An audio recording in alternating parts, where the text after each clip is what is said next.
This week's episode of I Was a Teenage Film Snob is not brought to you by Robin, Aqualad, Wonder Girl, or any of those other sidekicks. Make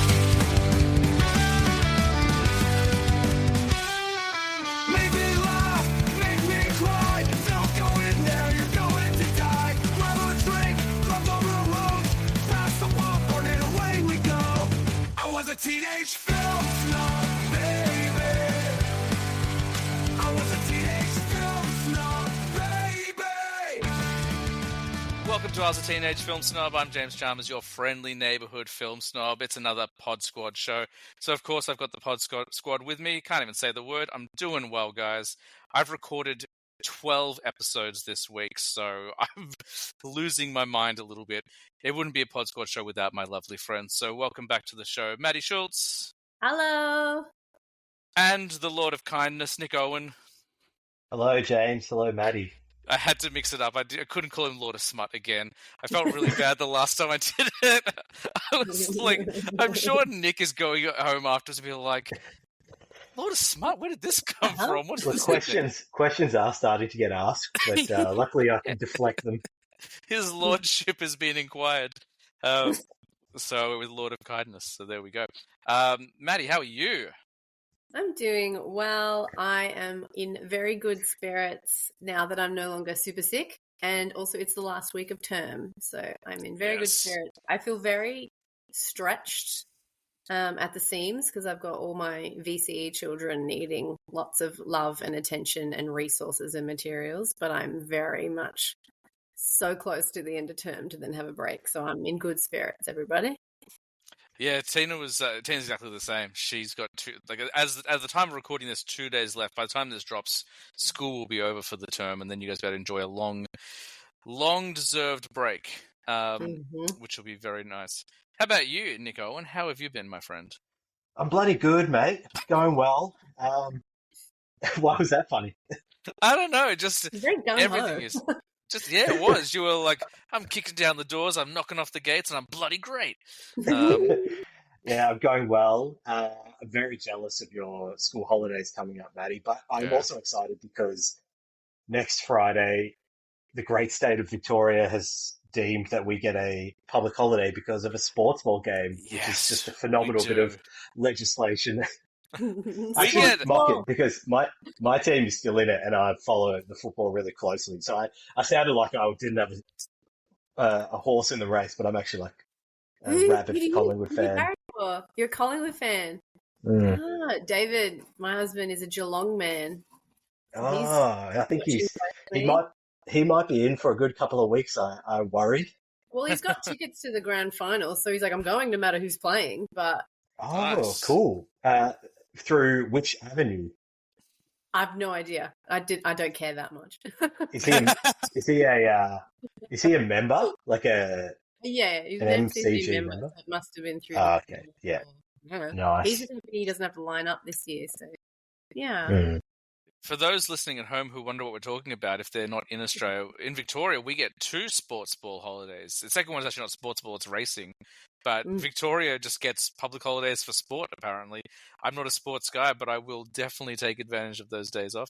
Although I did have a moment today because Zoe was telling me that tomorrow is the last day of kinder and they're doing a sports day because of the grand final. And I was like, do you want a sports top? Do you want me to get you like a football shirt or something so you can wear it to kinder so you can like join in? And she's like, yeah. She goes, I do. I'm like, do you know who you would like? Do you know who the teams are? And she goes, yeah. She goes, I want the red and black one. And I was like, that as a kid that was my team. So I was like, very cool. But I'm diplomatic. I was like, well, before I buy that, because I knew the conversation that was going to happen when everyone came home, I pulled up the website and I'm like, do you want the one with the kitty cat on it? She goes, oh yeah, kitty cat. And I showed her Geelong. And then she goes, oh, actually, I don't like that. I want the red and black one. And then Tina came home. She goes, oh, you've decided she's an Essendon fan. I'm like, no, I gave her the choice.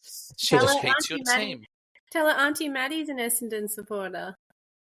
Yeah. I didn't get a choice, though. I grew up in an Essendon household. And I did not get a choice. So. I'm sure my wife appreciates that we have one more thing in common. Like your work, my podcast wife is also a same football supporter. I wonder if maybe you should get involved though, James. Times are a bit tough for Essendon at the moment. Yeah, they need more good spirits on their sides, don't they? Yeah. Well, I look like I'm smuggling a couple of footballs under my shirt, so maybe I got a chance on the field. So didn't land as well as I was hoping. Everyone just looked sad for me. I was just thinking of really weird shapes. Yeah. I almost asked you where under your top. What? Oh, I got a couple of torpedoes strapped to my chest. Anyway, let's talk about movies, because that's what this podcast is. Maddie, I'm going to start with you because you said you watched something, and for a movie podcast, it shouldn't be a weird thing, but it is a bit weird that you've watched something. So, do you want to start it? My busy life. I rewatched Oppenheimer. I thought it was time to rewatch Oppenheimer, and it was just, how did it hold up? So great. And I think I managed now that I didn't have to keep up with names. I didn't have to keep up with timeline. I didn't have to keep up with story. I could really, really sit back and I could start looking at other things. Like I could look at the cars or like when they're on the scene, they're in a scene on a train. I could look at like the train and I could look at the costuming a bit more and I could really fully appreciate, like the mise en scene in like the universities and in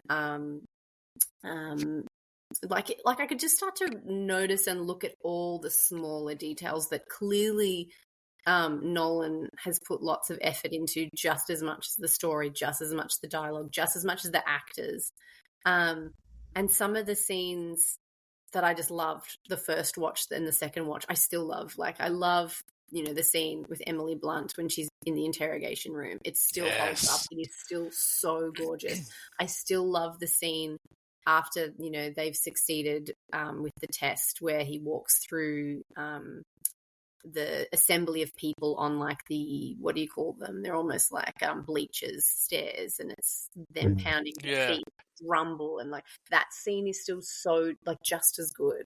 So it was really lovely to revisit, being excited to revisit, watch it, and notice even more extra that I just thought it was really rich and lovely. And yeah, it was a really nice one to revisit again and appreciate. Nice. It. Yeah. I feel like that's a film that is going to get better with age because I feel like it was great. I've rewatched it once. And like the first time you watch it, Christopher Nolan is just throwing so much information, so many names, so much historical fact at you. You kind of just comes at you fast. Whereas, on a rewatch, as you said, you can actually appreciate what it looks like and those like go a bit deeper. Yeah, it's not the initial barrage to all the senses and all the faculties all at once. You can sit back and like simmer and like settle with other stuff. Yeah. Really nice as I think it's maybe my third rewatch, maybe. Oh wow!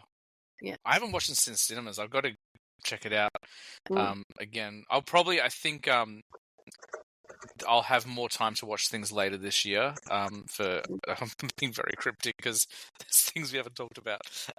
But later this year, I'll have more time for a movie like that. And I know Tina wants to see it as well. But yeah, I do want to check it out again.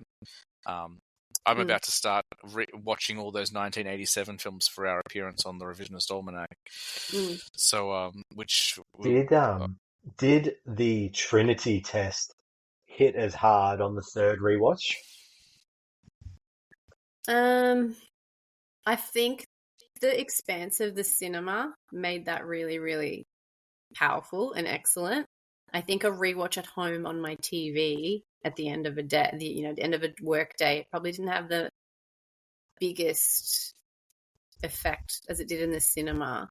But again, the tension was still there. Like I think also because I knew what was going to happen. Like I knew the little bits where they put their goggles on or they lie down or one of them put sunscreen on, and I think because I could anticipate a little bit more, maybe not as much, but the tension was still really, really, really there in its new form, I guess, now that I've seen it before and I could anticipate it a little bit. Yeah. Nice. Very cool. What else did you watch, Maddie? This one's for you, Nick. I watched F1 with Brad Pitt.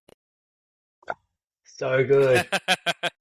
I knew it. I knew you'd be like, "Yay!" I loved it. I mean, I'm always up for a film like that. I'm always up for a film with, young gun, an old seasoned warhorse. I'm always up for lessons learned, people pushed, teams coming together.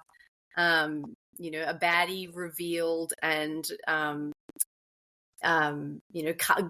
karma coming their way. I'm always up for a really. I know. Yeah.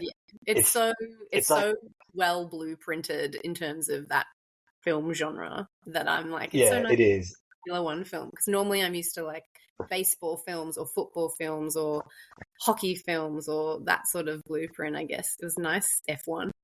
Yeah. Yeah, and it kind of like I think is it Kaczynski? I think that's the director. He's able to just film things in a way that, like, I don't know, it just gets in your blood. Like, I'm not massive into F1, but the way he films it and the sound coming through, it's just so exciting. You're just like, yeah, I could do that. I want to do that. I am, because I've grown up with Formula One. I'm not super obsessed since leaving home and leaving the home family tradition of watching F1. But I grew up with F1 my whole life with my dad. He would watch every race all the time, record all the races. Like, he'd watch them live. So, on a Saturday or a Sunday, we'd be watching qualifying for hours. We'd be watching that sort of thing. And it still felt really familiar, even though the film was, bright and shiny and new angles and, obviously incredibly more updated tech and teams and data and science. It was still familiar. So I still felt this little like nostalgia. And like I had like an in, even though I didn't have any sort of in. I just felt sort of, because I grew up with it, that I had this little secret side relationship with, like, I get it, you don't, sort of thing, even though that's not the case. Yeah. Well, it's a good kind of like talking point, because I was going to ask how you felt about like the very expository commentary. Like, they have like they play the commentator commentating the race, but that's kind of there to provide the layperson with information about F1. It's very like, that means he has to overtake him this lap or he's out of the championship or something like that. Yeah. And he's only got did you find that? 0.4 of a second to get out of the pits, otherwise Hamilton's in front and da-da-da-da-da. Yeah. But that was familiar, because that's what the commentators say anyways. Yeah, I was going to ask whether you found that distracting, or whether, because you might know a bit about the sport, you kind of didn't need it. Like, for me, I didn't know anything about F1 racing, so it was actually really interesting for that commentary track. I didn't find, for the main plot points, I didn't find I needed it, but I found I wanted it for the background sound, because that's normal. When you watch a race, you have commentary all the time. And the style of the way they talk when they comment, it was spot on. And so, like, I need that as part of the world, if that makes sense. If it wasn't there, it would be strange. Yeah. No, I really liked it. And I found David pointed out something really interesting, that he's like, it's interesting that Brad Pitt's character as the older retired sort of driver has all these stupid throwaway whimsical, like, dumbass tattoos all over him, whereas the young Gen Alpha, or whatever you want to call him, whatever Jenny is now, probably a millennial, he's got no tattoos whatsoever. And I was like, that's really interesting that this young gun, puffed up, full of bravado, full of confidence, has no tattoos, and the old guy has, not like I love mum tattoos or like heart flames. He has like stupid, like, hot dogs and like dumb on him, and I just thought that was really like, what's the thought behind that? But it was kind of. I guess that's like telling the story of his life on the road. I don't know, but they were just weird, and I found them very distracting, just being like, why are they there? And I'm like, I shouldn't even give a shit about his tattoos. But Javier Bardem is my hottie of the week, because he's so hot. With his like purple suits or whatever. Every time he spoke, I was like, hey. I kept being like, he's a beautiful man. Don't you think he's a beautiful man? And David would be like, yes, he's a beautiful man. I'm like, he's a beautiful man. My favorite Javier Bardem performance, I think, is in Skyfall, where he plays the Bond villain. Have you not seen it, Maddie? I have not seen any Bond films other than one of the Pierce Brosnan ones. And I think that's it. That, I would say, like, that is Bardem at extreme hottie level. Ooh, because there's it's not a spoiler, but it's this might tantalize the taste buds a little bit. There's a moment where when he's going through his evil plan, as Bond villains always do, he's talking to Daniel Craig, and he heavily infers that maybe they should hook up. Oh my goodness, saucy! It gets pretty. Yeah, it does get pretty saucy. Pretty steamy. Nice. Well, after I go through all the Mission Impossibles, then I might have to start with the Bond films. Oh, I did watch. Nick, I did watch Mission Impossible where we first meet Ilsa. Oh, you did? Yeah, I did. Done. Oh, yeah, because you were messaging us about us, and you're talking about the dress. I was messaging about like a dress being like, man, there was things that I don't believe for a second that dress did or did not do. But also I was a bit disappointed that as soon as they said her name, I was like, oh, well, is that giving away the whole plot? But also, like, the first opening credits, why do they give away why do they show you the whole film in the opening credits? That bothers me. That bothers me. That's a bit of a Mission Impossible trope. They do that in all of them. Yeah, so Dave and I have started skipping because I'm like, I don't want to see some of the, like, even if they're not giving away what exactly is happening, they're giving away what you can look at that's cool. And I'm like, I don't want to, so we started skipping that. But I really thoroughly enjoyed it. And you're right, I really liked Renner and Benji's, like, interactions. And, so far we are getting through all those Mission Impossibles, and I'm not mad about it. All that is you're the best, one of the best ones coming up. Because 6 is your favorite, isn't it, Nick? Mm-hmm. Yeah. Yeah. Okay. And 6 I would put in my top 3. Yeah, 6 is really good. I liked and I enjoyed this one too. I thought the villain in, was it Ghost Protocol? Is that the one? Yeah. With Ilsa's Rogue Nation. Rogue Nation? The old Irish guy, or whatever. Yeah. Yeah. The Syndicate, whatever the first guy. Yeah. Because I think he shows up again in another film, maybe. Because he doesn't. Does he? Solomon Lane. That guy? guy? I think. Yeah. It was a couple of weeks ago, but I liked his villain way better than Hoffman. I thought he was like. Really interesting. Yeah. I thought he was really like. I think I'm with you there. Tightly wound, dangerous. Hoffman was kind of like, I'm not worried. I've got all these plan A, B's, and C's and whatever. This guy was like, I've got them all, but you don't know I've got them all, and I'm going to snap at you at any second. He was really fucking great. I'm only good at doing the impersonation of Hoffman, so I've got to stick with that one. Anyway, that's all I've watched. Nice. F1 should be on physical soon. I'll pick it up, and then I'll finally be able to join the F1 club with you guys. So yeah, I'm keen to check it out. Cameos. There's a few cameos in F1 that was fun. I think you got like a flash of the Hemsworth brothers sitting in Dubai watching one of the races, and Lewis Hamilton makes an appearance, and a few other drivers. I think Verstappen makes an appearance. So I was like, "Hey" to my friend. What about you, Nick Owen? I was going to call you Dr. No, but I'll stick with Nick Owen. That would have also been pretty cool, actually. It's not bad. It's better than Lord of Smut, isn't it?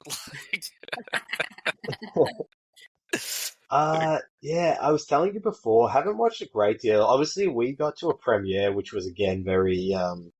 We can talk about that. To get to you one. You can talk about that if you want. Yeah, okay. Well, why don't I leave that for a second? The only other thing I wanted to shine a light on was a delightful show which we have just discovered on Disney called Shipwreck Hunters.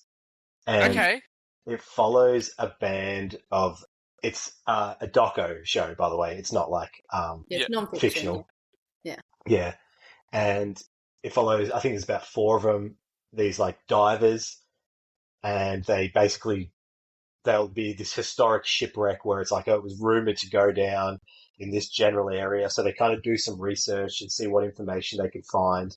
And then they go out in a boat, and they dive and try and find it. And it is delightful. I really recommend it if you just want like a good time. It's very beautiful to look at because it's all these like they're all off the coast of West Australia somewhere.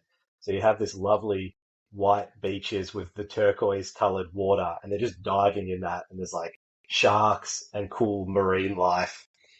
So they're all Yeah, Australian. definitely. Yeah, yeah. And what's really funny, it's quite kind of sweet, is they're not very experienced presenters. So sometimes they'll, it's not necessarily a piece to camera. It's not a talking head. They'll film them talking amongst themselves, but it's obviously to like push the story of this episode along. And their dialogue to each other is really like rigid and awkward, and it's really quite sweet to see. So yeah, definitely if you kind of want something you can like second screen, or you just want like something to put on and relax to, would definitely recommend that show. Nice.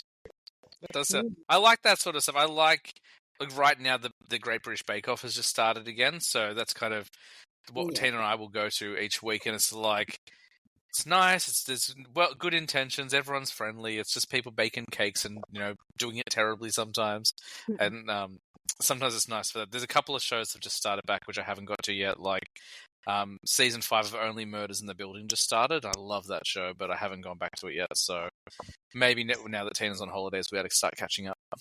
Yeah, I'm up to date on that. Sorry, that was the other thing that I've caught up with. I didn't mean to steal your thunder. No, it's good. It's good. So, but I won't say anything about it. And then I still haven't watched the latest season of The Bear, so I'm really behind. Oh, yeah, you're really not letting it rip, James. Yeah. And then yes, we were fortunate enough to go to Conjuring Last Rites, which was absolute nightmare fuel. It was so scary. I'm so glad I was like, nope, not going.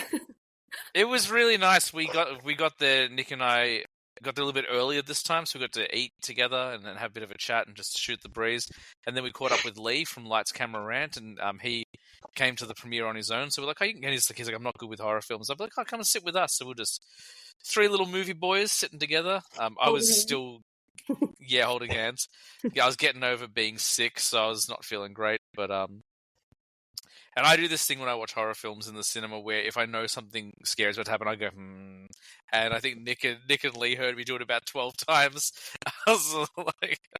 Is it a little preparation so you don't go... Yeah, it's like if I alert myself to the fact that something scary is about to happen, it tends to take the sting out a little bit. I would legit be like... I would be covering my eyes the entire film, and I would end up with like really sweaty hands, and you would just. And Nick can confirm. Every time I did it, I was pretty much on the money. I think every time I did something, yeah. But sorry, you were talking about it, and I just stole that. Sorry. But there is a lot of mostly dark corners of rooms. You're in a lot of dark rooms anyway, and there's a corner, or in this house that they were in, a walk-in pantry that was quite dark in there, and the things that were coming out of all you could just see in the darkness was just so freaking terrifying. You just see like a smile or like a hand. No.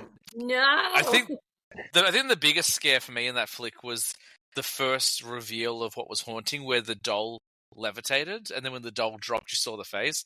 I was like, Jesus Christ. Yeah, that was petrifying. But I think for me, it was the mum was going downstairs to their basement to do laundry. Oh, and yes. Looked over into a dark corner, and you could just barely see the outline of someone standing there.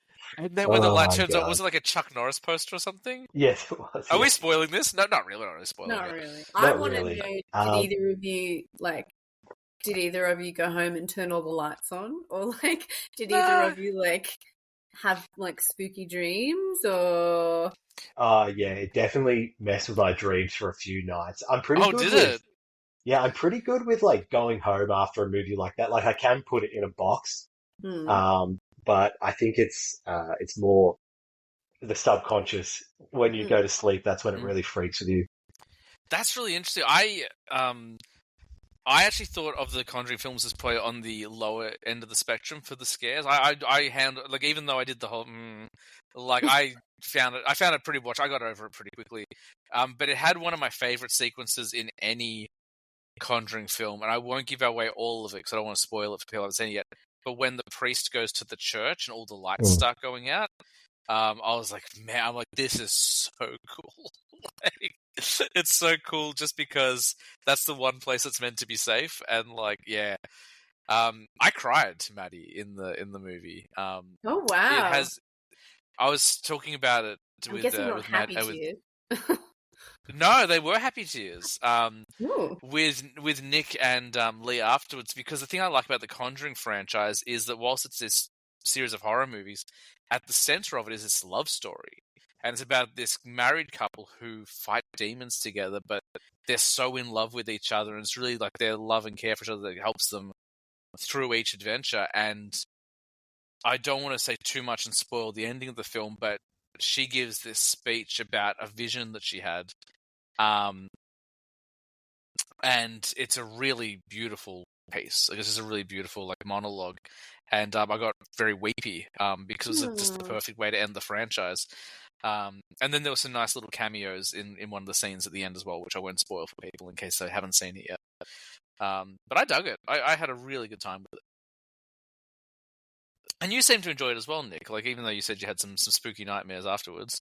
Oh yeah, no, I really enjoyed it. I thought it was really well done. I would say like maybe the only complaint I had was I thought it like the ending resolved really quickly. Like there was a massive Yeah, build up, and this was billed as like the big bad that's been yeah, kind of like following them their whole lives. So I kind of felt like it resolved quite simply and yeah. quickly at the end. So maybe that was the one critique I'd had. But yeah, I just like those films a lot. I think they're cast really well. They're shot Mm. exceptionally well. And usually they nail the family that's being haunted for that film as well. And I thought they did that as well. Yeah, they really did. I wouldn't start with this one, Maddie. I will say the opening of the film. The opening of the film is very traumatic. Like. Do you remember, Nick? Because the opening was while Yeah, she was yeah, pregnant. yeah, I do. Yeah, Yeah, yeah, yeah, yeah. it was. We weren't expect. Like, Nick and I turned to each other like during the movie, and we're like, "Did you think it was gonna be this dark?" And we're like, "No." Like, it was pretty full on in the first 15, 20 minutes, and then it kind of mellows out a bit. Yeah, I just don't think I'm jumping to the horror genre anytime soon, ever. We're gonna have to maybe. I don't know if we'll get a chance to do it this year, but we should do a Halloween special, and I'll curate a list for you. I'll because I do that with Tina. Tina hates horror films, but I can like I'll lend you The Final Girls. The Final Girls is a great entry level horror film. You'll really like it. Ah, well. I'll tell you what. I'll even tell you what. I'll tell you the plot of it. A young girl is her mother was a scream queen in the 80s. She was in this popular horror franchise, and she died suddenly. And on the anniversary of her death, they're showing a screening of the film she was in. And while they're in the theater watching it, the theater starts to burn down. So the girl and her friends walk through the screen and end up being trapped inside the film. And she's living with her mother inside a horror movie. But it's not scary. It's very playful. It's very fun. That one makes me cry as well because it's very sweet. But There's that's like a really Last good Action one. Hero. I guess it probably is a little bit like Last Action Hero, but it's a really lovely film that happens to play with horror tropes. So I think you can handle that one. Yeah, I think it's I not, could probably handle that. yeah, it's not scary, and it like makes fun of all the horror tropes and stuff like that as well. So, Maddie, Mm. what do you? I'm Yes, not my asking you to darling. choose, Mrs. Maddie. I'm not asking you to choose one or the other, but like, what do you hate the most? Is it like a jump scare or is it gore? No, gore I find hilarious. I'll be laughing my head off at gore. I think the two things that really throw me off is that really long build of peril and anticipation. And then it is imagery. Like sometimes there's imagery that I just can't cope with. But it's not gore. It doesn't bother me. But it's more, I don't know, like don't even want to explain. It's just more, Like there's the specific imagery that suspense. I have it's the suspense and the build to peril, and then when it hits you, that all just takes over my body a lot, and my brain can really represent back to me images like very, very, very strongly. So if I'm asleep, it's as if I'm standing in the room again. So it is then a full body. Yeah, okay. So you're just experiencing the terror for a second time. Yeah, and it's not removed where I know it's a film or it's a screen. My subconscious always puts me in it. So like when I go to sleep, I can decide what I want to dream about, and I can be there, and I can be doing it, and I can manipulate things in my dream and remember it when I wake up. So like horror's just a bit not a great idea. And I think also it's when monsters are really human-like. When I know they're aliens or monsters, but they're really, really human-like. So E.T., it's my biggest fear is E.T. I cannot watch that just because of him. I cannot do it. I can't watch any clips. I can't see any still images. Didn't you watch Alien Romulus? Yes. How did you handle that monster at the end? At the end, I couldn't cope. Yeah, I was not okay. And the same with Alien 4. When there's something similar, I can't cope. So like I would be like, okay, not for me, and then people would be like, okay, that's gone, the imagery's done. I'm like, okay, and then I watch the rest. But like, I'll definitely find some for you. Freaky's another really good one. I think you'd like Freaky. It's basically. But like, I love, there's other things that borrow the horror tropes that I love. Like I can watch any of the Saw films. I find them hilarious. I don't think you're meant to, but I find them so funny. No, I've received similar complaints. I just find them really funny. Or Signs undid me. I was terrified of Signs because it's all that long pause, tension, and then the aliens are slightly human-y figured, sort of. So like, I couldn't do them, but I can do like Predator. I love because he's like he's two more creature than humanoid, and he's bulky, and he's I don't know. We get to rewatch Predator for our podcast prep for that for 1987. And also the new films coming out. Yes. Can't wait. That'll be good. I'll find. I'm not gonna push you into it, but if you do, I can find a couple of you. Like Freaky is really good. It's basically Freaky Friday, except instead of mum and daughter, it's a teenage girl and a serial killer. And this okay. It's got Catherine Newton and Vince Vaughn. It's really good. You dig it. And like it's super gory, but like that's the movie that has Cameron from Ferris Bueller in it. He shows up as a teacher. Yeah, it's a good one. Well, so there's there's different things going on. Right. Well, we'll stop trying to scare Maddie. I'll go through my watches really quickly because I realize we've been going for over half an hour now. We do have something we're going to talk about, another game to play. I like that we're becoming a game podcast. I kind of like that. Towards the end of the year. I went to a couple of premieres this week, and these were like on the ticket. It said premiere, which I'd never seen before, which is kind of fun. I went to the premiere for Downton Abbey. I took Tina because she hasn't been to a premiere with us yet, so I thought I'd take her along. I've never watched the show Downton Abbey. I've never watched any of the movies, and it was utterly charming. It was a charming old time in a swanky old venue. We were at the Rivoli, which is a very fancy theatre. They had it was decked out like Nick, like the ones we've been to, like no disrespect, we have had a lovely time at all of them. And at the Conjuring one, they even brought Annabelle out to scare us. But at the Rivoli, they had a string quartet, and they had like a fancy 1920 style car that you could get in and like do videos and stuff and come out of. So I've got a video of Tina getting out of the car, like being escorted by the driver and stuff like that. And this is how you know it's the height of quality: free choc tops. Wow. They had no expense. There you go. Just like the people of Downton Abbey living the good life, eh? That was actually central to the plot, was a shortage of choc tops in the Abbey. So because it's the final Downton, right? Yeah, it wraps it all up. I watched Downton Abbey the way I watch Star Wars. I start with the last chapter first. So I took it. What I liked about it was they clearly kept it in mind that whilst most people watching are probably fans, there might be some newcomers. So even though I haven't seen none of the show, none of the movies, within about 15 minutes, I was like, cool, I know what's going on. There's not really, without spoiling it too much, there's not really a main antagonist. Like, there's not gunfights or like bad guys so much. It's more the plot of this film is, and I don't know the names, so I apologize. But the eldest daughter of Hugh Bonneville and the American lady has just been Mary? divorced. Yes, Let's Mary. just say sure. Yeah. I thought maybe you'd seen it, Maddie. I don't know. No. Yeah. So the eldest daughter, she's just been divorced, which in the 1930s is a big no-no, and all of high society refuses to associate with her. They don't invite her to their parties and stuff like that anymore. And so the whole movie is like her navigating what it's like to be a divorcee in the 30s. The eldest, Hugh Bonneville, who's the lord of the family, is struggling with handing over the reins of running the family. And then there's this like sneaky embezzler guy who's trying to like get money out of Paul Giamatti, who makes an appearance in the film. But my favorite character in the entire film, my favorite plot point, was there's this grizzled old British guy with a very fancy mustache, and he's just inherited the leading of the annual fete, and he's very excited to run the fete. But he's very old-fashioned, like he's a misogynist. He doesn't think women should be there, and he wants to run things his way, like a man should, and no one will let him do it. And he just keeps like getting all his ideas spoiled, and he just wants like the women to be seen and not heard, and have no children there, and like be a grump, and like no one will let him get away with it. And that was cracking me up nonstop.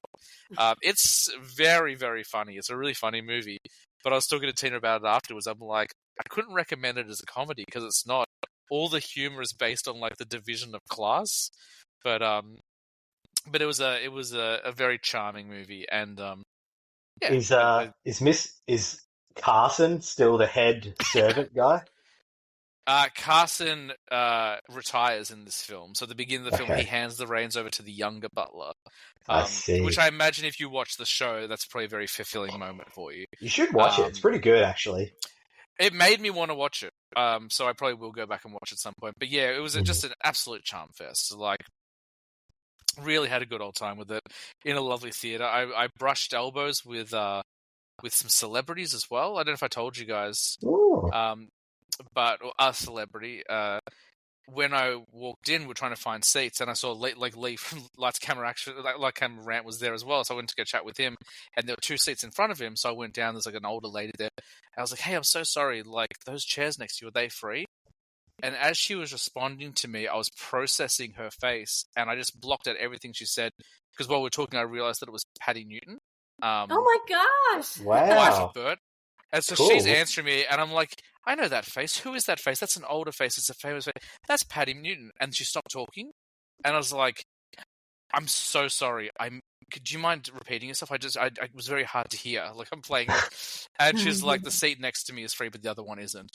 So I've been going around telling everyone that she wouldn't let me sit next to her. Because it's a much better story than the truth. But yeah, so I bumped into Patty Newton. Sweet. Should have got her on the podcast. I was like, P Newt. That's her hip hop name. So that was the first one, and then on the weekend I got cool dad points because I got to take my kid to a movie premiere, and that was very exciting. We went to go see the premiere of a film called Gabby's Dollhouse, which is a popular Netflix series, which Zoe and I discovered a couple of years back when I was part time and I was the primary caregiver. Like we'd go and we'd hang out most days. I didn't work as much. And we discovered it on Netflix, and she fell in love with it. I was like, "This is actually not too bad." You know, like you'll know Maddie, and you might know a little bit with your niece Nick. Like some children's programming is excellent, and a lot of it isn't. And the kids tend to gravitate to the stuff that's not so good. But Gabby's Dollhouse is very kid friendly. It's about a girl who has a magic pair of ears, and when she squeezes her ears, she shrinks down and she can go play with her toy cats in the dollhouse. And there's like a DJ cat, and there's like a prank cat, and there's like a cat that bakes and stuff like that. So it's very like non-official. Is that why she's asking to get a cat? It could possibly be. Okay. So we went to the premiere, which they held at Chadstone, and it was decked out, man. Like they had like a dance party with like the Gabby Dollhouse dancers, and there was like someone in like a big Gabby suit, like a mascot suit, and like you go take photos with her. They gave all the kids like little ears they could wear. They had cupcakes. Kids are the harshest critics, so yeah, they had to make it good. They so they had cupcakes, and we got our free popcorn and drink and stuff like that. And I was telling Zoe about Choc Tops because I was telling about the Downton Abbey thing, and she's like, "Can I get one?" I was like, "Yeah, we can get one this week. If they don't give us one, we'll buy you one." So she had her first ever Choc Top and made an absolute mess. Pardon me. But you knew she was going to wear half of it. She wiped it on this jacket, so it's all good. But the movie itself was pretty fun, man. Like Kristen Wiig plays the villain, and most of the film she has to act by herself in front of a green screen. But thankfully, she's a comedic genius, so it just works. But the biggest surprise, and you'll appreciate this, Nick, is that the other villain was voiced by Jason Mantzoukas. Oh, really? Mm. Was it like really recognizable, or was he dialing it down a little bit? The minute he spoke, I was like, I know that voice. And Tim was like, that's Jason Mantzoukas. And I was like, oh my God, it is. And he plays a stuffed cat called Chumsley. And basically, it's the plot of, in many ways, it's the plot of Toy Story 2. Like, he plays the Jessie character. He was once a love toy, now he's been forgotten. And so he wants to wage war against anyone who's not going to, like, play with the toys, basically. He has such a beautiful, excitable, iconic... I love Jason Mantzoukas. Breathy kind of, like, excited, breathy kind of tone. It makes sense he's doing voice work. Mm. Yeah, he does a lot of voice work. He's on, like, Big Mouth, and he's done a ton of stuff. But, yeah, I love Jason Mantzoukas. He was on the most recent season of Taskmaster. I don't know if you guys watched that show, but I would say for him alone, check it out. Did you see who he played in that Pamela Anderson and Tommy Lee show? I haven't watched... wasn't he, like... Did he work in a video store or something, or...? No, he was playing voiceover again. Oh, did he? I haven't watched it all. I think I watched the first 3 episodes, and I think in the episode where she had a miscarriage, or there was like something that happened, and it was really like rough. And Tina were like, "Oh, we'll come back to this later," and then we never came back. But yeah, Gabby's Dollhouse, totally fun. Like, if you're not a parent with kids, it's not going to be your jam. But if you've got a kid, like, there are definitely like, it's pretty entertaining. Was it mainly other parents bringing kids, or was it like, I don't know, I'm trying to picture who'd go to that premiere. So many kids, there. Like that, and unlike every premiere we've been to, Nick, they had 2 screens open. So they could get like just tons of kids in there. So I don't know whether it was like a fan club thing or something, because they didn't all have podcasts, for sure. But yeah, it was a really cool, like, kid-friendly premiere and stuff like that. So now that we're on the list, maybe we'll be able to go to see Super Mario next year, because they just put out the teaser for that. I'm already thinking about 2026. But yeah, and then I watched a really great documentary series over the last couple of days called RoboDoc, which is a 4-part mini-series about the making of RoboCop, which is one of my favorite films, and it is excellent. But I'll leave it there because we've been going for 45 minutes and we haven't started our game. Maddie, you are once again the master. Well, actually, the 2 of you are the masterminds of this. You pitched something, Maddie, and then Nick picked up the ball and ran with it. Do you want to take us through what we're doing today, Maddie? Well, moving off how we had such an enjoyable time with our other one, with our first game, and we just thought it was really fun to be lighthearted and silly. I don't know how I got the spark in my mind. I can't remember, but I was thinking of, like, let's get together a list of sidekicks that we would like to sort of have as a little collection of friends in our corner. And I just thought, they don't often get a mention, as is their trope. And then I thought, let's make it a bit trickier, because there's so many, like, great people sidekicks. I was like, no, they have to be non-human, or like, non-humanoid. So they might look like a human, but they have no internal organs, or they don't operate like a human, or so I thought, let's make it a little bit harder and sillier and fun. And then Nick came up with a genius idea, as the sport ball man that he is. And Mr. he decided Sports Ball. Mr. Sports Ball. Captain Sports Ball. Captain Sports Ball was like, hey, we should do a draft pick, like a fantasy football style version of this. And he then subsequently had to explain to James and I how snake draft works. So we were like, what the fuck is that? Like, as if we know. Step Yeah. aside, both of you, while I explain the difference between a traditional draft and a snake draft. With a traditional draft, and let's say the order is Maddie, James, then Nick. Traditional draft would go Maddie picks, James picks, I pick, and then back to Maddie, so on and so forth. Just keeps going round and round for as many rounds as you want.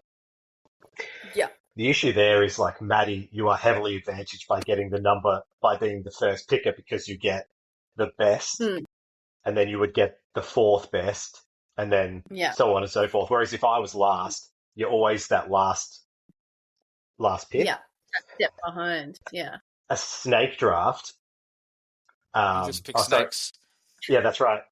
No, one of you is. I'm hearing myself echo, so I'm distracted. Sorry. The snake draft, say it was that same order, it would go Maddie, James, Nick, Nick, James, Maddie, Maddie, James, Nick. So it's like if I theoretically have the last pick, I then have the first pick of the next round, so it kind of balances out a little bit. Okay. So that's my lecture on drafting. Yeah. And the only change we made was instead of doing a spreadsheet where we could all pick from a certain limit of sidekicks, we said we're going to keep it anonymous and just give it our best shot, and hopefully we don't double up.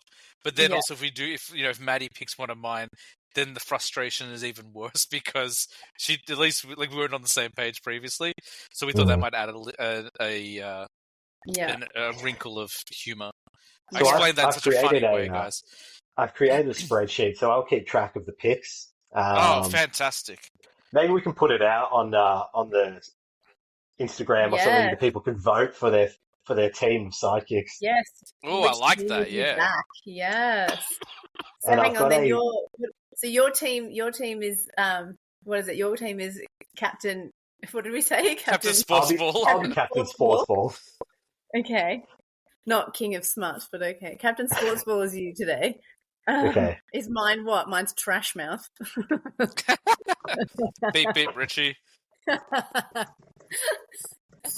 And then what's yours? What are we going to name your fantasy sidekick team? All the glitters. While you're thinking, sorry, Maddie, say yours again. I don't know. Trash Mouth. Trash Mouth. Okay. Do you know what would have been simpler if we just used our names? No. I don't know. I don't give myself cool nicknames. Yeah, but I'm trying to think of like stuff with. Football. Maybe you can be. No, you can be some. You can be like something with the word delight in it. You've said delight today a few times. Angel Delight. Yes, done. Okay. The more ridiculous, the better. Angel Delight. Before we start the draft, can I share one more bit of news? Because I had a dream come true in the last week. I didn't even know it was a dream that I had until it happened. But I got one of my review quotes put into a trailer for a movie this week. That is cool. That is so cool. And that I woke up to that and I was like, oh my god, like, I'm better than everyone. And apparently they're also going to use one of my quotes on the DVD cover. So now I have to buy the DVD and see what they So exciting. Sweet. It's so cool. So if anyone wants to, send me millions of dollars so I'm as rich as I feel, that would be great. But that was very cool. So how do we want to do the order of the draft? Well, I'm glad you asked. proposed I didn't come without preparation. I've got a randomizer. And amazing. Currently, I've put in your names as Maddie, James, Nick. And then I'm going to hit randomize and it'll resort the order. Are you happy to go with that? Will you randomize every round or just as the first round? No. It doesn't work. This is just to... So this is... I'll randomize this and then we'll go with that order as the first pick, second pick, and third pick, okay? My only question is, the person in second place at a slight disadvantage because they never get to have the first pick of the round? Well, they're basically what? Yeah, but you're not disadvantaged because you've 7. You'll also never have to pick last. Yeah, that's a good point. I'm just double checking. I just wanted to see, but no, I'm very excited for this sports thing. Okay, let's randomize. Okay, very anticlimactic because it works better if you have like 10 names. Yeah. It is James picking first, me picking second, which Oh, means fuck you Maddie's going to both. bring up the rear. But it means you have to pick first next time. Yeah. Fuck Do you we both. want to treat this the way we do our lists of movies, where we do a bit of an intro, or just want to just be like, I've chosen this person? I Well, think not we person, because there are no humans. Well, I don't know. I reckon we just I go reckon we just through do it the way order we do and it. pick who you want, and we put it in the spreadsheet, and we all like congratulate or poo-poo each other's choices. All right. Well, I'll go first because I got picked to go first. When you submitted this, Maddie, and you said non-humanoid, I asked you a very specific question. It's like, when you say non-humanoid, I need you to clarify, and that's because of my number one pick. We're talking sidekicks. I wanted someone that could not be impacted by technology or anything like that. I was like, who is the best sidekick? Who is the most powerful sidekick in any film I could think of? Who's really hard to take down? And I thought of someone who's incredibly powerful with an itty-bitty living space. And I've chosen the genie from Aladdin. Motherfucker. Motherfucker! That is my number one pick. Oh, everyone, flip off, Mr. Man. Oh, good pick. James, My I can't good believe sir. it. Yeah, that was literally at the top of my list. Well You know done. what's funny? Is also like, no one will ever think of this. So I was going in so cocky. It's on our list. Oh, good. I have to, yes. man. I can defeat any team with only 2 wishes. I'll still set him free at the end. I kept coming up with some for my list, and then David kept reminding me that they're like not exactly a sidekick or a side character, and I'm like, damn it. Or like I came up with some really good ones, and David's like, they're human, and I'm like, oh fuck. That genie was the only one I was worried about because he's very human-like. But I was like, I think because he only has legs sometimes, he doesn't count. And also, if you said, "Is he a human or is he a genie?" People are like, "He's a genie." No. Yeah, he's not. I should also. I'm also going to clarify Robin Williams' genie. Not the Will Smith one. Not the Will Smith one. Will Smith's one's still on the board. Exactly. If you want Will Smith genie. All right, okay. Go on, Nick. I've got to rethink my strategy. Fuck.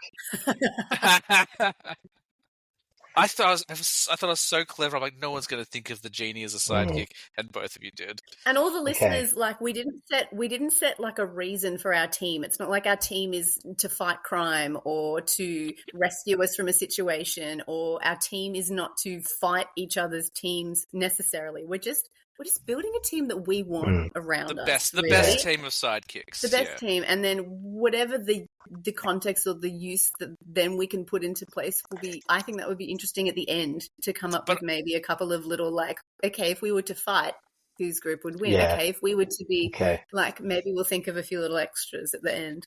But I did, as I was creating this, I was like, who can protect me? Who's going to keep me safe? Who's going to help me survive through whatever life throws at me? So it's more defense than attack, I will say. I agree. When you think about a quintessential sidekick, you want him to have your back. You want him to solve a lot of problems and keep you out of trouble. I think we'd all agree with that. Yes. And that's why I'm going to take my main man, Gromit, as my number one pick in this draft. Fuck you! He's my number 2. Yes. He was in my back. He was in my backups, so it's okay. I can live with that. Fuck, Gromit. he's my number 2. God damn it! Was Genie your number 1? No, Genie didn't make my list, but he made my bigger list. No. Shit, Gromit! Damn you, Nick. Gromit's a great pick. A really good pick. Such a good pick. Ah. And you got a friend. He can suss out dodgy characters from a mile away. He's got all the red flag radar going on. Yeah, if Maddie shows up to the next podcast with a rubber glove on her head, Gromit would win. Yeah, who's that penguin? It's Feathers McGraw. Feathers McGraw, yeah. Gromit made Feathers McGraw his bitch. Yeah. Oh shit. Okay. Take your time. You've got 2 picks, Maddie. You've got the next 2 picks in this draft. That's true. Yeah. I'm starting to realize how unoriginal I am because both obviously the first one I picked, but then the second one was on my list as well. So Yeah.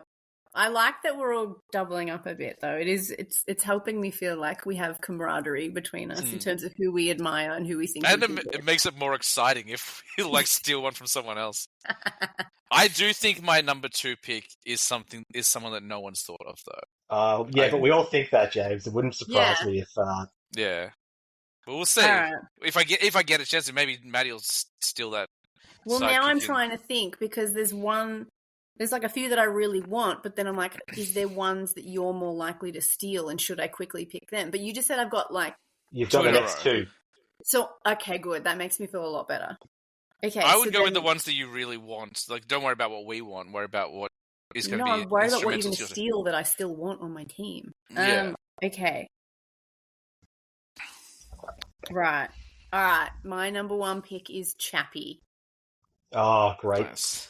Good pick. Chappie. Yeah, because he's, AI, he's a bit, tougher. He can protect me, but he's also like got, morals, and he learns and very he can sweet.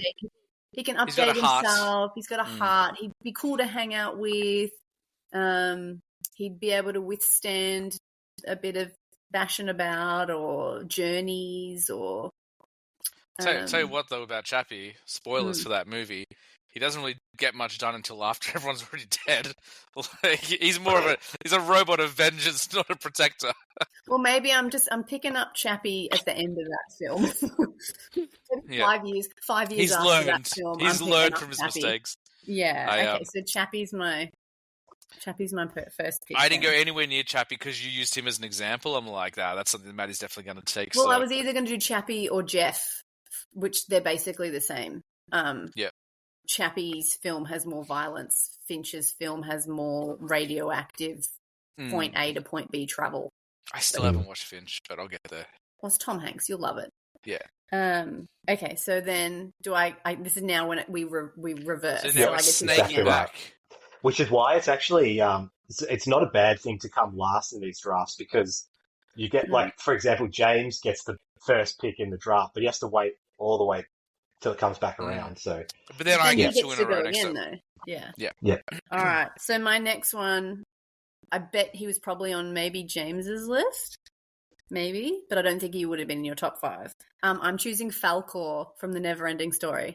He's not on my list. Okay. I've never seen Neverending Story. Is this like a revelation to people? You're gonna cry your eyes out. It's on my wish list on my my Blu-ray orders, but I haven't picked it up yet. But yes, if you feel like a good cry and a good I always feel like whimsy visit back into sort of the stylistic qualities of like The Dark Crystal or Labyrinth, or you feel like sort of heading down that sort of thematic way. Neverending Story sort of goes that way a bit. Jumanji, it kind of, I don't know, it kind of has vibes sort of like that. Yeah. Falcor's a luck dragon. He can fly. He turns up basically like whenever you need him. Like when he just knows he appears. So I'm like, that's really good for me because I'm often in positions where I'm like, oh shit, and then he would just swoop in and help me out. And he's really fluffy and he's got really pretty eyelashes. And I'm like, oh, you'd be nice to snuggle and like. Nice. Yeah, he's got a bit of utility about him. Oh, that's excellent. Okay, back to me. Yeah. Back to you. Sometimes you've got to get where you're going in a hurry. You would agree? Sometimes you've just got to really be hasty. And I've got to pick my man, Shadowfax.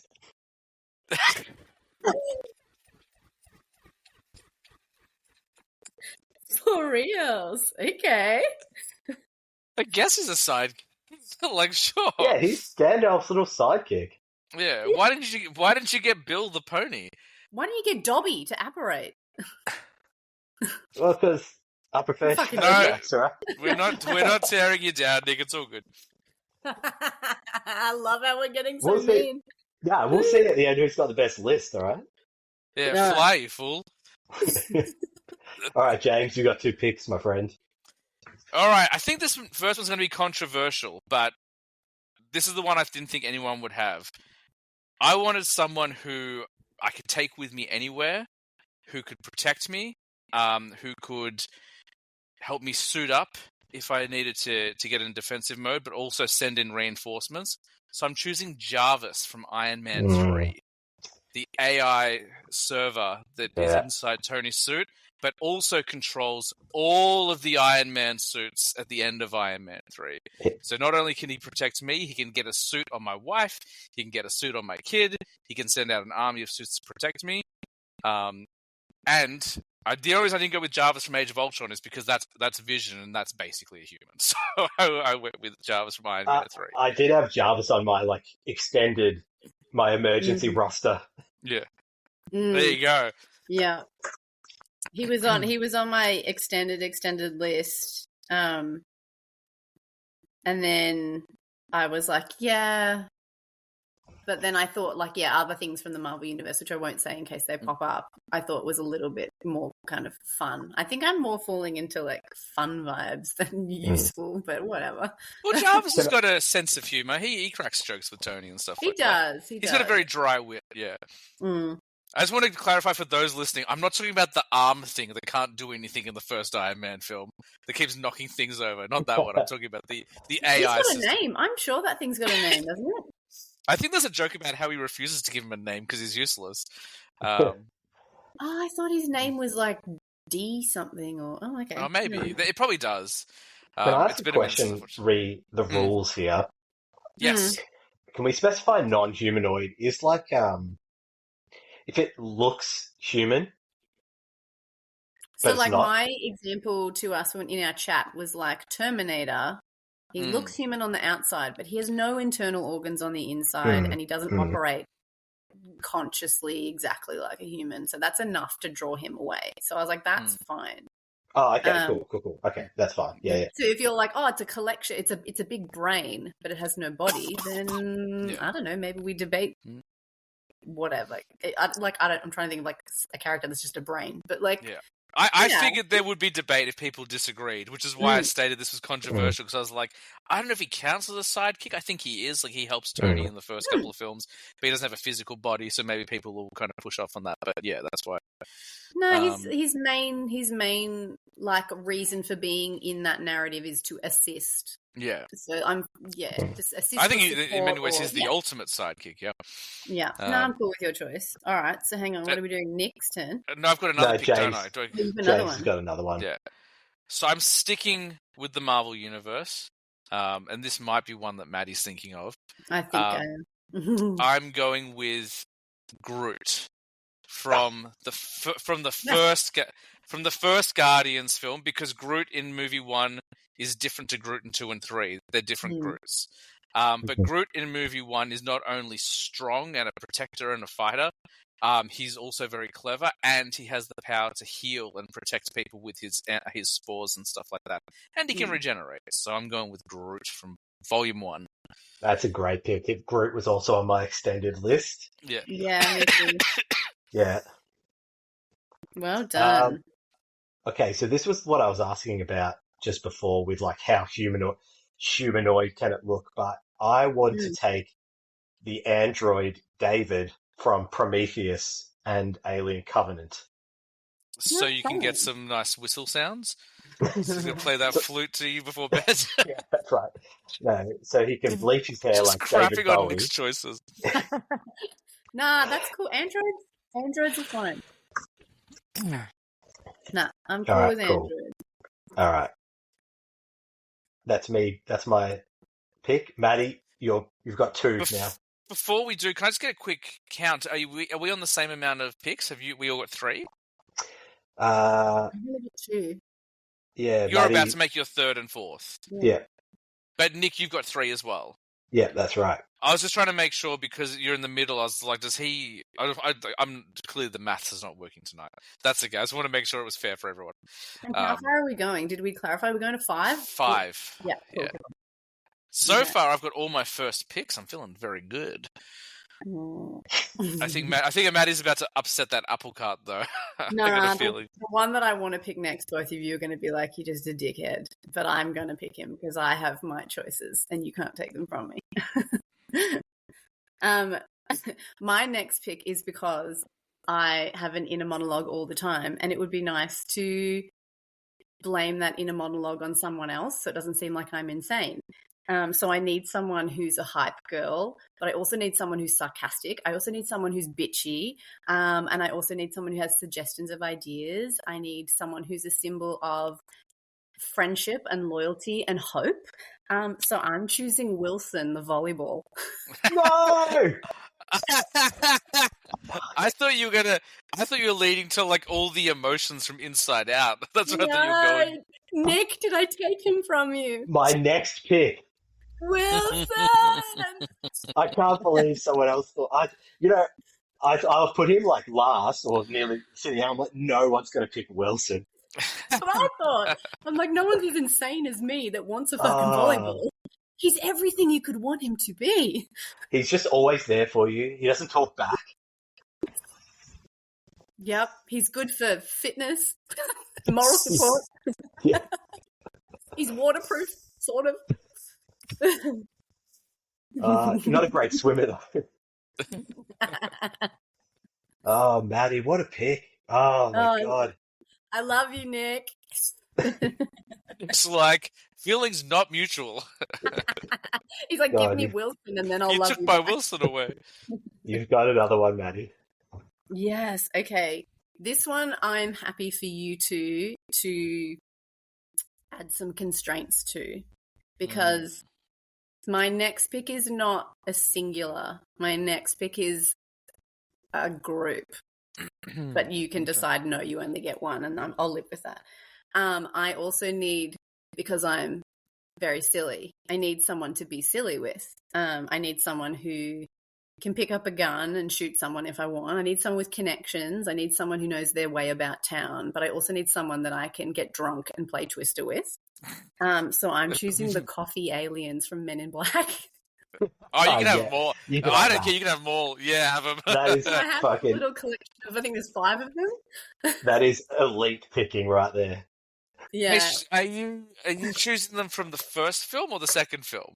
The second film, where they get a bit drunk, they get a bit of like. Because the second film, they're flat out horny for human girls. They get a bit slutty. Yeah, they get a bit touchy feely with Rosario Dawson. So. That is my type of friend, I think. I was like, I'm trying to protect you, Maddie, and you're like, no, I want the slutty aliens.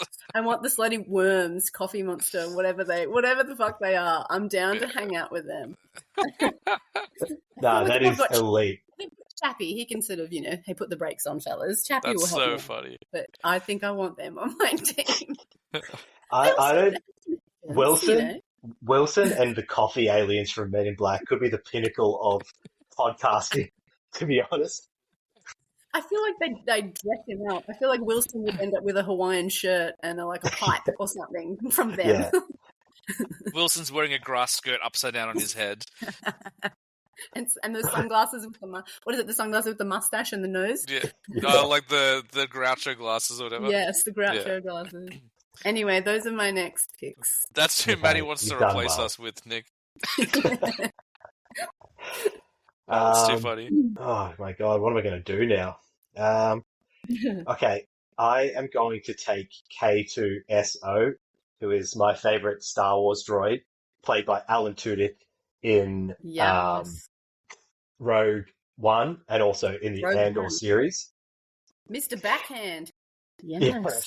And he's I thought you were talking about the alien from the droid from Mandalorian. I got confused for a second. No. I'm thinking of the Taika Waititi one, I think. Okay. No, he's Cassian Andor's droid buddy. Yeah. And he is going to be my 4th pick. I was waiting for a droid to show up. I was like, surely there's going to be some droid action. Yeah, I didn't really want to take the obvious ones for that. Like, I just think like everyone would have thought of the obvious one or two, so yeah. Yeah, there was some consideration for a droid on my list at one point. And based on all my picks, I'm a basic bitch. So I'm just going with the most obvious answers for everything. All right, well, James, you've got your final 2 picks now. Did you want to call me R2 James 2? Because I didn't. I'm not picking R2D2. my next one, I'm going back to magic. I've had some science, I've had some alien, and now I want to go with magic. I want someone who is loyal and a friend, and even if they're a little bit annoying, they can come in at the last minute and make things okay. And I was really worried because Maddie mentioned him before, but I'm taking Dobby. Dobby is a great character, and more so in the books, and I know we're sticking more with film here, but in the books, he's a protector, he takes care of Winky, he investigates dark wizards without being seen, he's a fighter, and he makes the sacrifice play when needed to, so I'm hoping I don't have to sacrifice Dobby, but I'll swing him around by his pillowcase if I need to. No, I'm just kidding, I like Dobby. Good pick, James, that's a lovely one. Well, this is nice because I'm at the end of my list, and I've got a ton on here I could talk about, but I'm going to go with my initial 5th pick, and this one might be a little bit left of field. This might be the most chaotic pick on my list because he's not particularly well behaved, but he is fun, and again, he is loyal, and it's just that he can't control himself because he gets a bit excited at times. And I'm picking Crypto from the 2025 Super Oh, very good. That's a good pick. You got a friend. Nice. Yeah. I need to have, like, a pet in there. I need to have a dog in there. But also, like, he's super powerful, and he can fly, and he has laser vision and stuff like that, so... going Crypto. So I got all of my first picks, which I didn't think was going to happen. Oh, yeah, that's good. Yeah. So, James, you finished with the Genie, Jarvis, where am I? Oh, Groot, Dobby, and Crypto. That's pretty well rounded. You must be happy with that. Yeah, I tried to do... I wanted some magic, I wanted some science, I wanted some strength, and I wanted some loyalty and love. And that way, I can have it's a fun group. The Genie on his own brings his own entertainment. He's got a musical number all the time. But also, if we're going into a more, like, protection, sort of element, they're all really strong, and they're nourishing, and they're almost, like, very parental in a way as well. Like, the Genie breaks his own rules to save Aladdin's life and stuff like that. So I'm like, we got some protection there as well. So, yeah, I'm very happy with all my picks. We're going to have to change my team name to Basic Bitch, though, because people are going to look at that and be like, oh, James has... Like, I guess it's a good list, but boy, has he seen any movies other than ones produced by Disney? Well, they do 90% of the, like, non-humanoid sidekicks are from Disney films. Yeah, well, there's that as well. And what we might do is after we've finished our draft, we can go through our backups, the ones that we didn't, we had it in reserve just in case. Okay, well, I'm making my last pick now. So I've got some problem solving in brains with Gromit. I've got some speed. Shout out to Shadowfax. I've got some science and strength covered with David from Prometheus. And I've got strength with K2SO. My last pick was always going to be about bringing the vibes. That was where Wilson was going to come in, so I can't pick him. Sorry. So my next vibes merchant that I will pick is going to be the diva from The Fifth Element, who's going to sing up a song. Well done. That's a good pick. Yes, I would never have thought of that. And she can carry elements in her stomach as well, which is interesting. I was going to ask if she's a sidekick, but she's basically a sidekick to the universe. Like, well, she kind of like joins Bruce Willis for that little period on the cruise ship as a sidekick, so whatever. But also, like, they entrusted her with the protection of the stones. Where are the stones? That's my other impression. I got him, and you got a wife. Those are my two. That's a good pick. I like if I want to be a real joke, I'd be like, she's pretty humanoid, but she is blue with tentacles, so I'm going to give it to you. Okay, Maddie, bring it home. You've got the last pick in this draft. Okay, well, I got sort of smart capabilities and heart from Chappie. I've got transport and kindness from Falcor. I've got sass and support from Wilson. I've got chaos and debauchery from the Coffee Monsters. I keep forgetting about them. Worms. worms, coffee monsters, whatever you want to call them.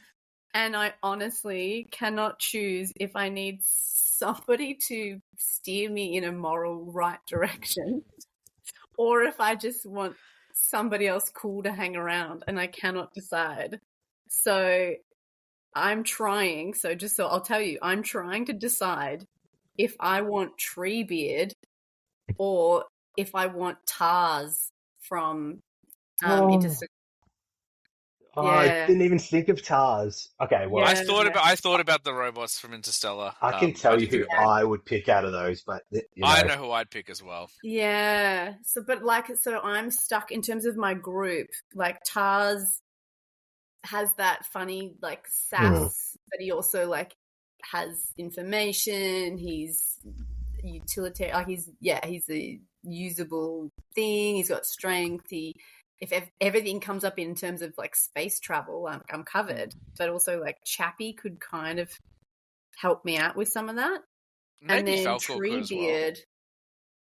Treebeard, I feel like I'd get quite impatient with. He's very slow, but he just seems like someone who would think, remind me to slow down and think, which is not my best quality. And he would be someone that would remind me to get out into nature and we could hang out together and we could talk to the other trees and it's a bit of whimsy. So I'm sort of... Do you want to do like a 3, 2, 1 countdown and Nick and I will say at the same time who we think you should have? And then it'll be really amazing if we choose the same person, but it'll be also funny if we both have different opinions. All right, you count down then, James. Okay, so we'll go 3, 2, 1, and then we'll say it, Nick, and we'll see if we're on the same page. So, Maddie, we think that you should have 3, 2, 1. Tars. Yeah, there was a delay. I was 3, 2, 1. He's not moving. I was going to say Treebeard. Shit. All right. Well, so that didn't help at all. It fell apart. You know what? You're gonna. I know which way you're going. You're not gonna understand. No, you're going to understand my reason, and you're both gonna roll your eyes at me. I'm choosing Tars because I knew you were going to choose Tars. But you don't know why? Because he has a sexier voice.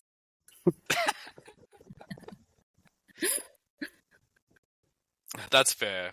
Treebeard is just Gimli with a deeper voice because it's the same actor. I've chosen Tars. He's on my list. That's my... God, that was a great pick. Oh, there we go. That was fun. That was fun. So we'll put this up on Instagram. Nick will send me the information, and then I'll do like a post after it. So we'll drop the episode, and then maybe the next day I'll put up the poll so that we've got a chance to listen to it. But if they don't, they can still just choose. Before we get out of here, do you want to go through who some of your ancillary picks were? Who we're going to fill in the blanks if you didn't get who you wanted? Yeah, I kind of got most of who I wanted. Obviously, there was a few. The Genie and Wilson were taken off the board before I could get them. He says with no hint of frustration or jealousy. He's so shitty. This is my game. Fuck you too. I had Groot as well, but I wasn't that stressed about losing him. I don't think Paul is a sidekick, but I was going to say Paul. I agree. I was thinking of Paul, and I'm like, he can't be a sidekick Paul if the film is named after him. Yeah, that's true. Yep, cool. The alien, yep. Yeah. Like, I was like, the Iron Giant, and I'm like, it's named after him. Fucking Hogarth is sidekick, so I'm like, nah, can't. Like, I did have Chewie, but that was a real, last pick. I probably wasn't going to take him. I thought of Chewie, but I was like, he's just going to drive my spaceship. Yeah. Hold my ammunition and drive my spaceship. Yeah. And then the only other one I had of note was Flubber. Which is one that Maddie suggested. So you've overlooked a trick there because with Chewie will also prepare your clothes for dinner. So you could have had him pull out your. Remember in Empire Strikes Back, he gets he has Han's clothes ready. Oh my god. Dry cleaning. You basically got like a little butler. Chew butler, if you will. Who were some of your backups, Maddie? The ones that haven't been mentioned, I was thinking about Mushu, and then I'm like, Mushu would be funny, but I'm like, but he hasn't proven to be that useful. So I'm like, maybe not Yeah, that's Mushu. true. Mushu would be like for the vibes, for Yeah. the lols, and for the insults. Dishonor on you, dishonor on your cow. Like, yeah. Then I was thinking, if I didn't choose the Coffee Monsters, I keep calling them that. I don't know what their names are. But you know what I'm talking about. If I didn't choose them, I was thinking, who would I like to like get drunk with, or just like say fuck it? And I'm like, oh yeah, Rocket would be cool. Mhm. Like, I think Rocket would be very depressed drunk. I don't know. The two of us together might vibe. I don't know. I reckon we'd get up to pranks or something. Like, Yeah, Yeah. you would. I think we would. I think that would be fun. And then I was like, okay, who else would be good for like protection? Like, I forgot to go down the protection thing. So I was like, oh shit, I need a Decepticon or an Autobot. So I'm like, oh, Bumblebee would be cool. I thought about Bumblebee as well, yeah. Yeah. And then the last one is on there, but I'm like, actually, it just doesn't, it's too far. It doesn't count. I was like, maybe Milner. But then I'm like, nah. I thought about Mjolnir as well. At one point, Yeah. does it count?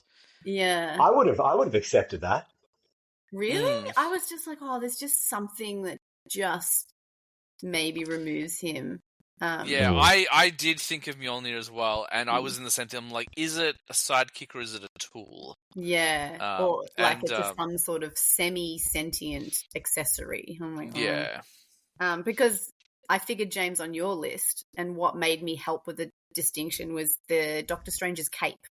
I'm like, well, that's more okay than Mjolnir. So I was The like, cape's got a personality. Yeah, he's got, yeah. So anyway, and then my last one, oh, where's it gone? I've completely forgotten what it was. Where is it on my list? Oh, and my last one, it was interchangeable. I was like, do I want Falcor or do I want Magic Carpet from Aladdin? But I think, yeah, I'm happy with Falcor just because he knows when to turn up, whether it's Carpet doesn't, I guess. Carpet's a bit flaky. Yeah. Yeah. But he knows how Nice to play one. poker, so he'd be fun too. Nice. It's interesting. I didn't have any crossover with my backups at all, except for Gromit. I had Gromit, which you chose, Nick. I also had Herbie from Fantastic Four, the little robot with the cassette face, because he can fly a spaceship and he can like protect a child. I had BB-8. I find BB-8 preferable to R2-D2, especially like R2-D2 is too chaotic. In the prequel series, he's insane, and in the sequel series, he's depressed. But BB-8 just got like a real can-do attitude, and he like gives you a thumbs up and stuff like that. So I was like, I'll take BB. I had Yoshi from Mario. I think that he's in one movie, and he's going to be in the next movie as well. But he's like a good sidekick. Plus, every shell he eats, different colored shells give him different powers. So I was like, that's kind of cool. He can fly. He can breathe fire. And then I had Knuckles from the Sonic movie, because he's fast, but he's also strong and honorable and stuff like that. He's a warrior. So that was another fun game, Maddie. You're killing it as like the quiz master at the moment. Even though none of them have been quizzes, they've been very good games. Next time we all get together, it'll be episode 148. And then we'll be going to episode 150. So I'm not sure what our next episode will be yet. We've got a couple of weeks to figure that out. And then after that's going to be 150.